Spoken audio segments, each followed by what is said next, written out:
downstairs once, so hopefully I won't do that again. Yeah. And this is why I should be kicked out of the Republic of Boulder. This picture was taken in 1880, before Boulder was 5 square miles, much less 5 square miles surrounded by reality, or what we fondly refer to as the Boulder bubble. And this is me, 29 years, 6 months, and about 20 days ago, outside the original Boulder Community Hospital with my parents, who at least look like they belong here. I'm staring my 30th Boulderversary in the face. Not pretty. Yeah.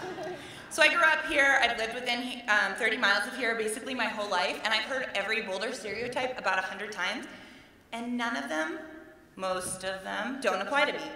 And I'm here to tell you that they actually don't have to define you either. So how many of you run? Hands? Lots of you, yes. I don't. I tried. I trained for 5 months, and in 2009, I ran it in 1 hour and 27 minutes. 8 years earlier, I walked it in 1 hour and 35. I know, it's not good. There's 10 bike shops in Boulder. I can't even ride a bike. I fell off a long time ago and I never got back on. And since I don't ride a bike or run, I definitely don't do triathlons. But many of you do.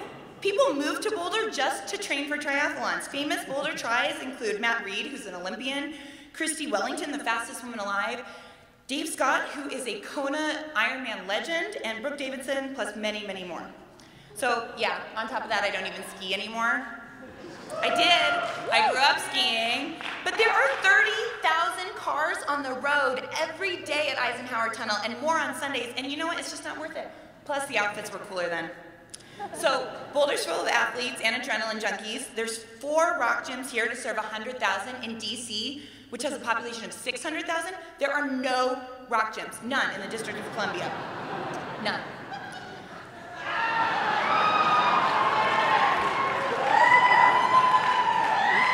So other than athletes, Boulder's known for another group of adrenaline junkies, startup entrepreneurs, and I don't work for a startup either. I don't even work in tech.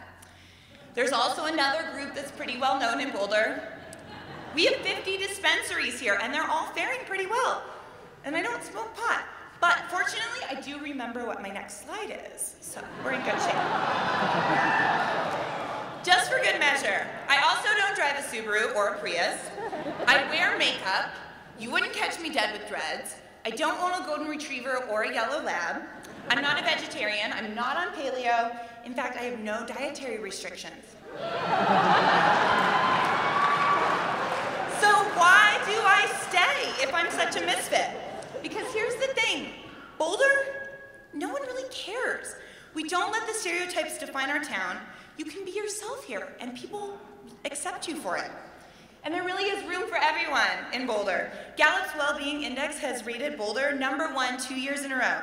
CBS Sunday Morning just featured us in their Pursuit of Happiness piece 2 weeks ago. If happiness is a state of mind, they said, then Boulder is its capital. People here have happily found their niches in their communities. For example, food and wine is thriving here. Bon Appetit named Boulder the foodiest town in America, and that's something I can get behind. Yes. And if running doesn't float your boat, yoga might. There's at least 10 studios, about 75 instructors, plus myself and about 1 out of 5 of you guys practice on at least a weekly basis, which we need to do because of the food and wine, but also we're kind of enlightened like that. And even if you don't own a mountain bike, you can still enjoy the mountains, camping or hiking or fishing or boating in one of the high altitude lakes near here. Also, I am outdoorsy, you can't tell from this picture, but a girl's gotta have good hair. So here's the thing. Boulder's all about community, and the biggest part of my job teaching kindergarten is that I facilitate and build community, participate in community with small children, 5 and 6-year-olds. This picture's from Ignite 5, and just look how the community has grown. It's grown so much, F can't even play on his phone anymore. So, Boulder's the best place to find your niche and surround yourself with like-minded people. Look at everything that's happening here this week. Most of these actually aren't Startup Week events, so lots to do.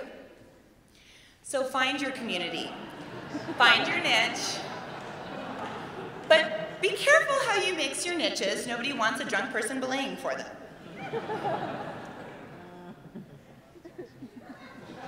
Yes, it really is the happiest place on earth.